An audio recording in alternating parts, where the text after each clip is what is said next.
Vice ganda nagulat sa biglaang pagbisita ni Paulo sa It's Showtime.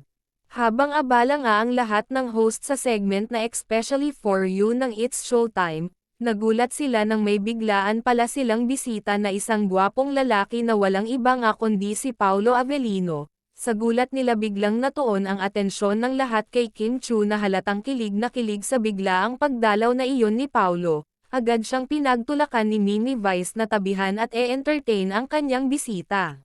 Hindi naman magkamayaw ang mga manonood, ang madla ay kilig na kilig at naghihiyawan, lalo na nang sabihin ni Paulo na banibisita niya ang kanyang minamahal.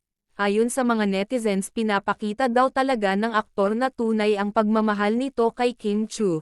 Sa gulat naman ng dalaga vla itong masabi puro kilig at ngiti na lamang siya. Naghihintay naman ang madla sa magiging reaksyon ni Kim Chu.